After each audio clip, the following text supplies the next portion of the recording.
Bom, nossa equipe é composta por mim, Matheus Fonseca, pelo Matheus Paes e pelo Pedro Matos. Bom, a gente optou por fazer em PHP e Python. O Python foi usado para usar o glucose em si.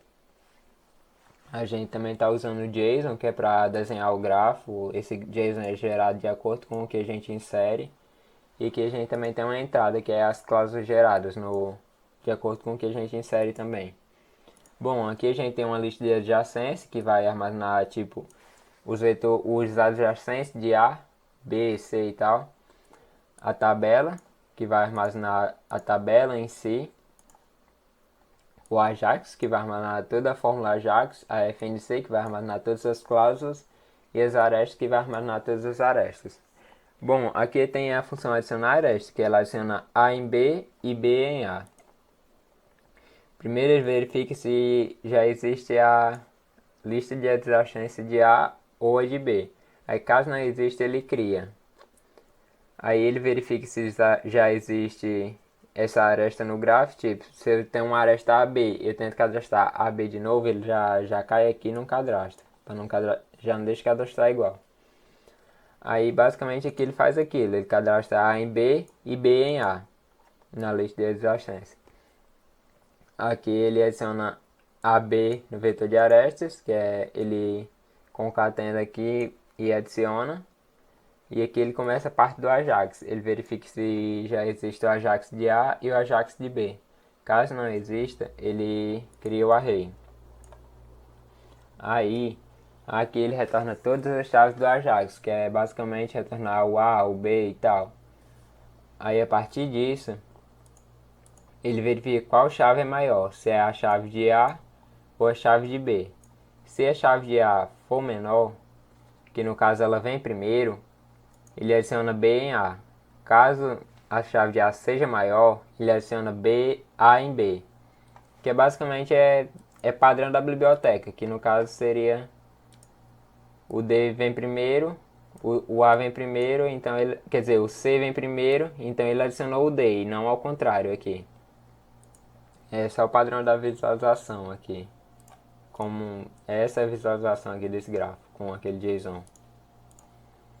Daí a gente tem a função cria tabela, que basicamente ele vai criar a tabela com todas as coordenadas, que é a tabela de visualização aqui. Ele vai ordenar toda a lista de adjacência em ordem alfabética para imprimir tudo certinho aqui em ordem lexicográfica. Ele vai setar a coordenada como 1, que é a primeira recorrência aqui na tabela. E a partir disso ele vai percorrer a lista de adjacência. Ele vai pegar a aresta, que é seu índice, e seu conteúdo, que é os adjacentes. Bom, aí aqui ele vai ordenar os adjacentes em ordem alfabética também, restaurando as chaves do array. E vai percorrer esses adjacentes, pegando seu conteúdo. Aí aqui ele cria uma linha na tabela nesse formato, aresta e vértice adjacente, tipo A e B. Se A é a aresta e B é o vértice adjacente. Aí ele adiciona o valor da coordenada na linha, que ele percorre o tamanho das arestas. Tipo aqui ele vai percorrer de 1 a 5, cadastrando a coordenada. Coordenada 1, depois vai para o 2, depois vai para o 3 e tal. Aí ele vai percorrer todo o gráfico cadastrando. Aqui ele cria o Ajax, que é o arquivo JSON aqui. Ele vai criar ou sobrescrever o data.json. Aí se ele não conseguiu abrir, ele retorna a mensagem. Se ele conseguiu, ele vai criar.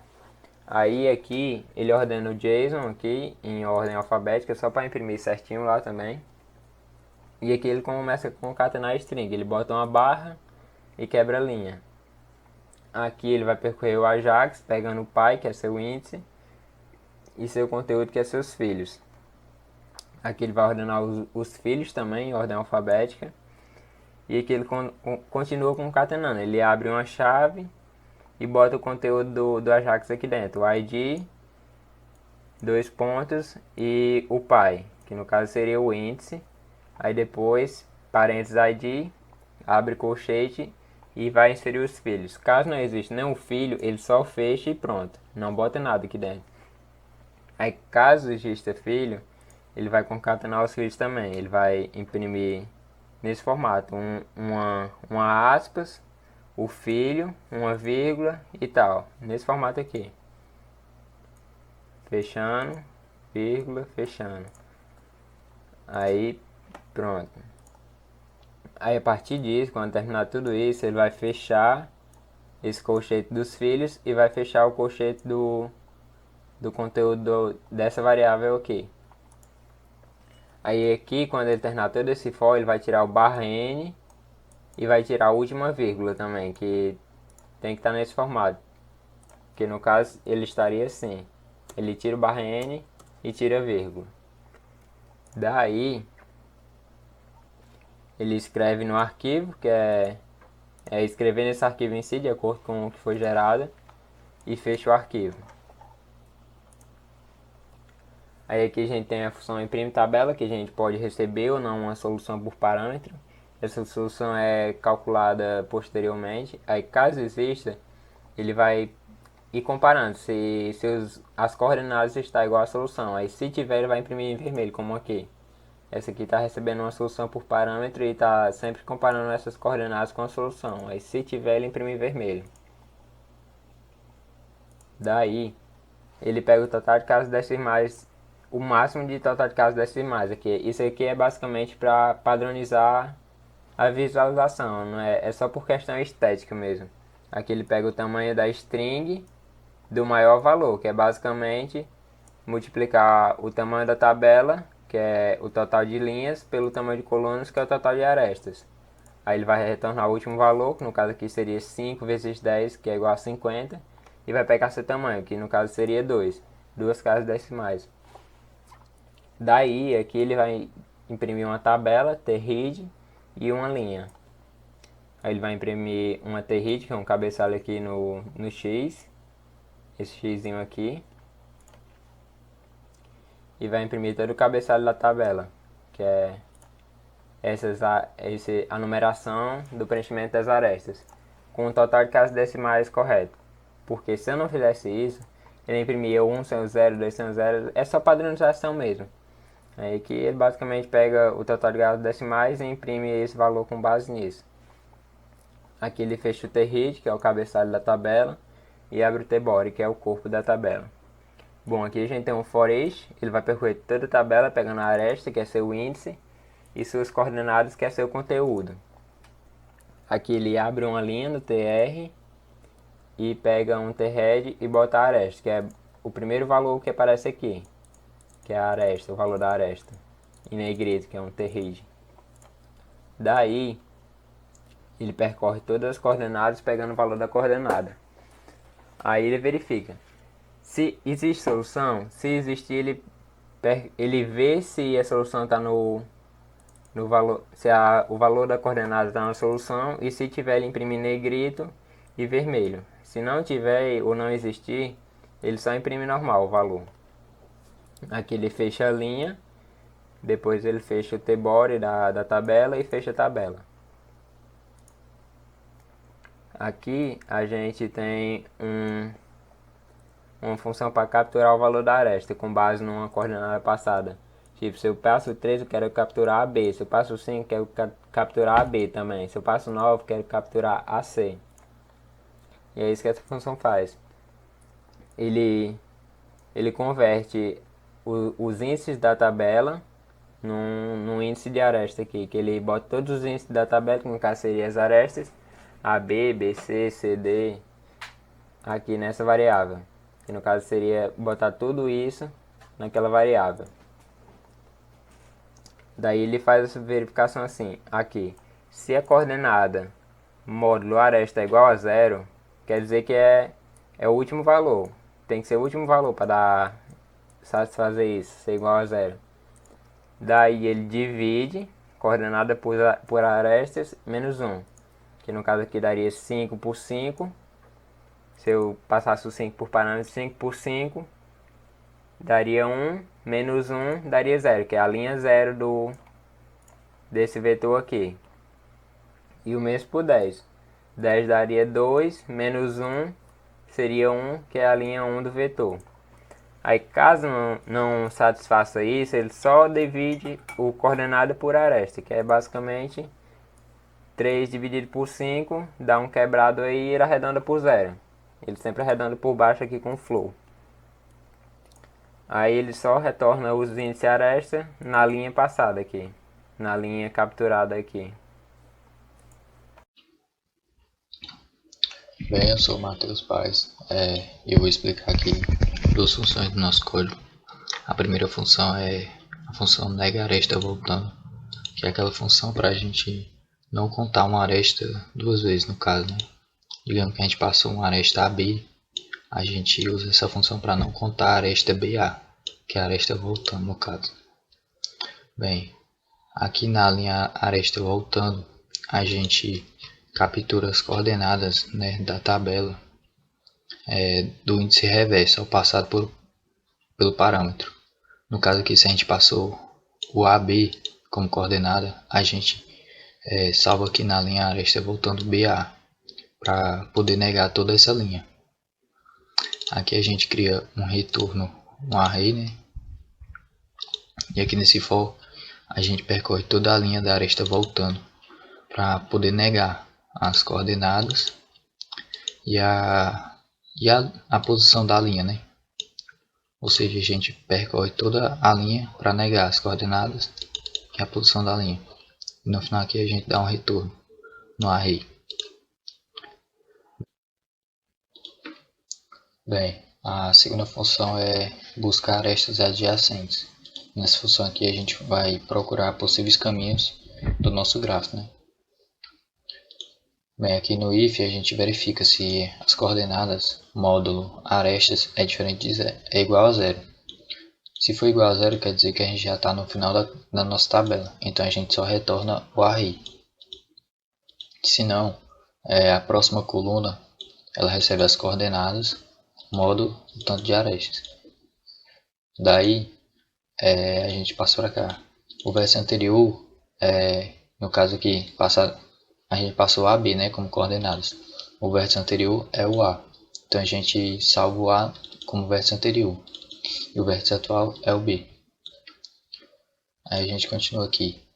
O retorno a gente criou uma matriz por conta das funções anteriores. Aí a gente teve que criar uma matriz aqui. Bem, aqui nesse array push, a gente adiciona as coordenadas passadas do parâmetro no retorno. Nesse for aqui, a gente percorre toda a lista de adjacência do vértice atual para verificar se existem possíveis próximos vértices. Nesse if aqui a gente verifica se o vértice atual ele é diferente do vértice anterior. Se caso não for, né, quer dizer que a gente tem uma aresta voltando, no caso aqui. Digamos que a gente passou AB. Se for igual, quer dizer que a gente tem um BA, que é uma aresta voltando. Bem, se for diferente, quer dizer que o vértice é diferente, ou seja, é um possível próximo vértice. Bem, aqui na próxima aresta a gente monta o possível valor da próxima aresta, no caso, né? Digamos que a gente está no B, aí aqui deu diferente, então a gente tem um possível próximo vértice, que é o C. Daí a gente monta o valor da aresta aqui, concatena o vértice atual, que é o B, com o vértice, o próximo vértice, no caso aqui, né? Da posição, que no caso é o C. Aí aqui a gente adiciona o valor das coordenadas no retorno. No caso aqui a próxima aresta, né? Passa as coordenadas da próxima aresta e da próxima coluna para o array push. E dá um retorno. E é isso. Olá, meu nome é Pedro e eu vou falar sobre a função nega-coluna, que a função nega-coluna ela tem o objetivo de negar todos os valores da coluna, exceto o valor que a gente selecionou, que é o que vai estar armazenado em coordenada. Depois ela vai criar uma variável chamada linha atual que vai ser para auxiliar todo o processo aqui. Em linha atual vai ficar armazenado o valor do primeiro item da coluna, que no exemplo aqui, ó, se eu selecionar em coordenada 18, por exemplo, o primeiro item da coluna quem é? 3. Então, linha atual vai receber 3. Depois, vai criar um array para o retorno, né? E aqui esse for é onde vai acontecer tudo.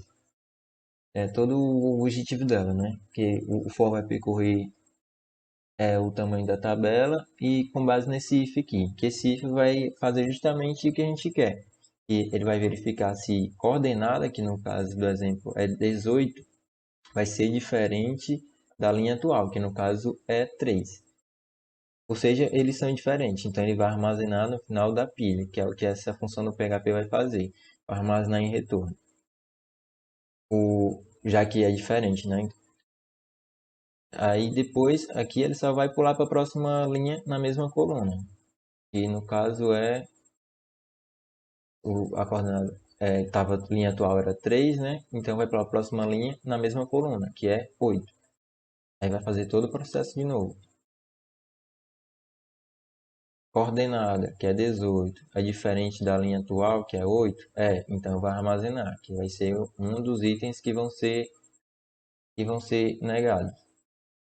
Vai fazer isso até chegar no último item, que no caso é o 48. Depois que ele chegar no 48, ele só vai imprimir o retorno. Só vai retornar, no caso. E justamente quando a coordenada for igual à linha atual, que os dois vão ser 18, ele não vai negar, não vai ser adicionado na pilha lá. Tá vendo que ele pega no 13 e depois vem para o 23. Ou seja, ele não adiciona o 18, já que coordenada é igual à linha atual. Continuando, agora eu vou falar sobre a função negalinha. Ela é justamente para negar todos os valores dos itens da linha, exceto o que a gente selecionou em coordenada. E nisso vai criar uma variável que vai auxiliar no processo chamada coluna atual, que de início vai receber coordenada. E aqui esse while é para fazer coluna atual receber o primeiro valor da linha. E como no exemplo aqui, ó, se eu selecionar o 18, com esse while ele vai fazer o coluna atual e recebendo o valor até chegar no primeiro valor da linha, que no caso é 16, ou seja, a coluna atual vai ser 16.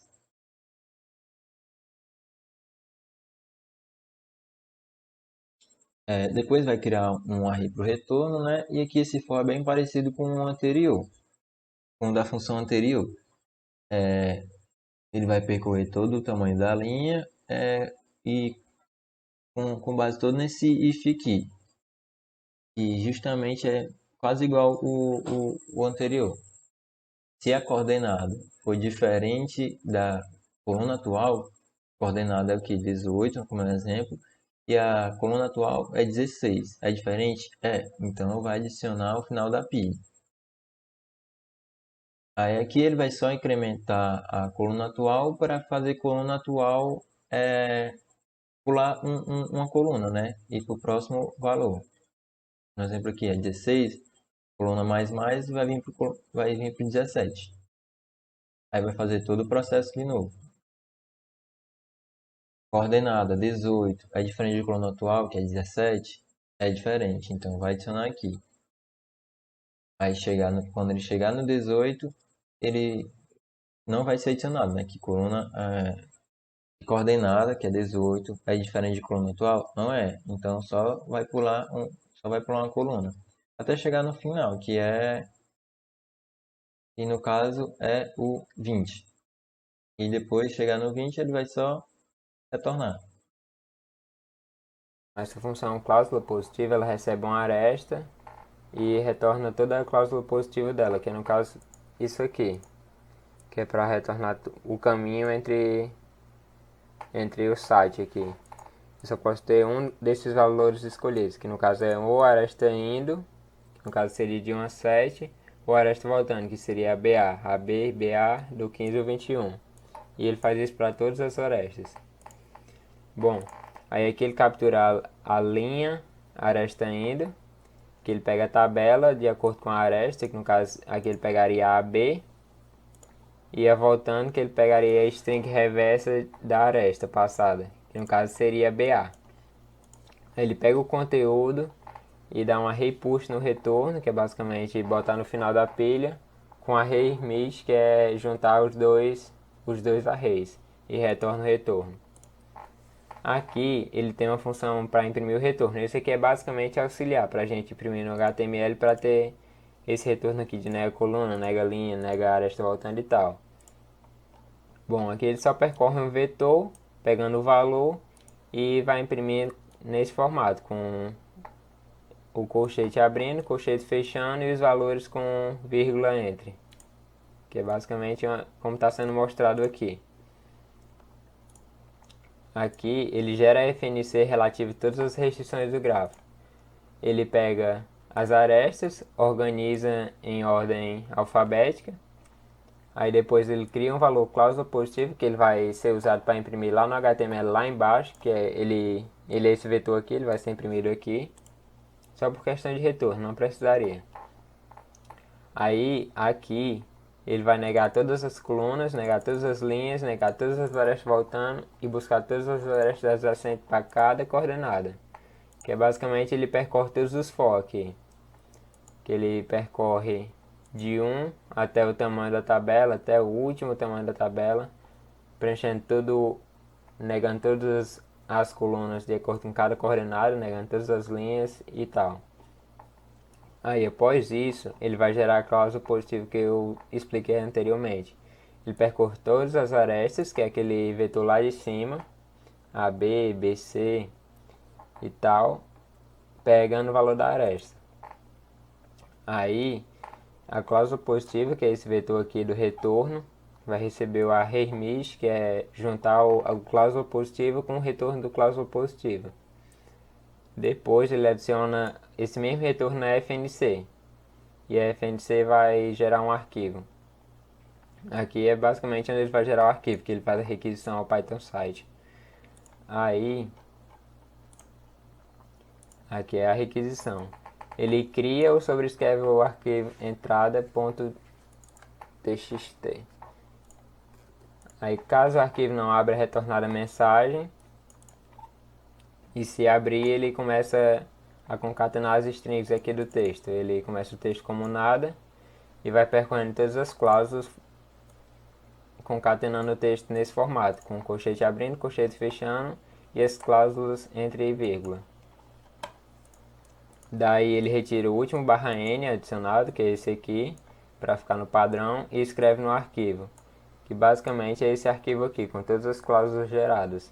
Isso aqui ele vai gerar de acordo com cada gráfico que eu cadastrar. Assim como o data.json, que vai gerar cada JSON de acordo com o que eu cadastrar.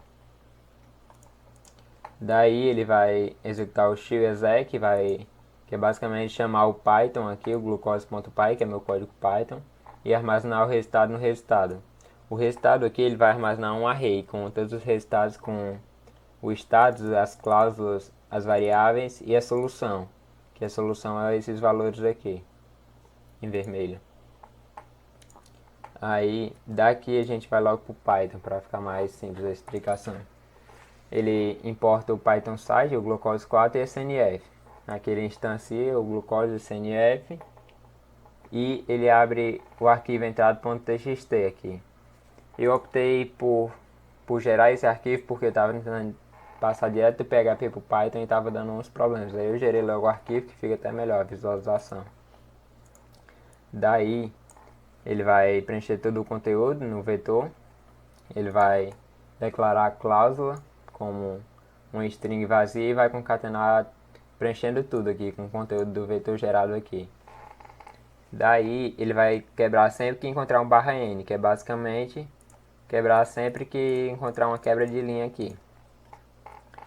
Aí vai gerar todas as cláusulas e nesse vetor cláusulas e vai adicionar a fórmula com o valor da cláusula aqui, enquanto houver cláusulas nesse for.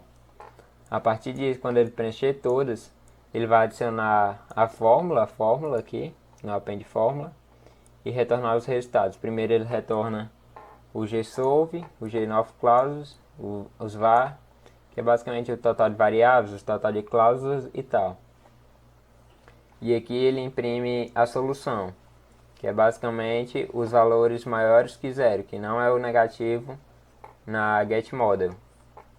Bom, aí voltando ao PHP aqui, ele quebra o array, do resultado retornado pelo código anterior, que é esse resultado aqui, isso e isso. Ele quebra e tira o último valor, que é um valor vazio que é retornado.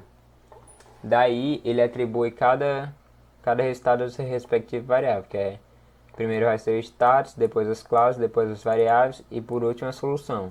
A solução do objeto recebe o resto do resultado.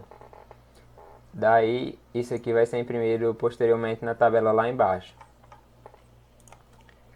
Aqui basicamente eu tenho o grafo, que instancia o objeto, e eu tenho a função adicionar, esta a gente está adicionando aqui dinamicamente. Eu tenho um grafo AB, BC, CD, DE, isso aqui é basicamente um ciclo. Eu crio minha tabela, crio minha fórmula Ajax, que é para gerar isso aqui, gero as cláusulas, que é para fazer requisição e tudo, e essa coordenada eu estou setando como 1 porque é para ter o feedback aqui embaixo, ó. Nega linha 5 agora, coluna 5 e tal, para ter um controle disso, para saber se o feedback está vindo correto. Aí realmente está. Daí aqui a gente está imprimindo a tabela, que é a primeira tabela, a segunda tabela com a solução passada por parâmetro, que já foi calculado anteriormente, e essa outra tabela, que é o status, que ele verifica se for true, ele imprime válido ou inválido. E ele também imprime o status, que é isso aqui, o total de cláusulas e o total de variáveis. A partir disso ele quebra a linha aqui e ele imprime essa linha de baixo, que é imprimir a tabela. Aí é de acordo com aquilo que eu já mostrei, de acordo com a variável lá de cima. Ele imprime toda essa linha aqui. Daí, agora para o teste. AB, BC, isso aqui é um ciclo, a gente sabe que é válido, aí é mostrado até aqui. GA, AB, BC e depois volta para o G. Mas, e aqui a gente tem o grafo, que eu não consegui, quer dizer, eu iria conseguir, só que não dá tempo implementar, mas eu tenho toda a biblioteca aqui, e tenho todo o JSON gerado, mas não deu tempo por conta do prazo. Aí basicamente seria um grafo assim, AB, BC, um ciclo.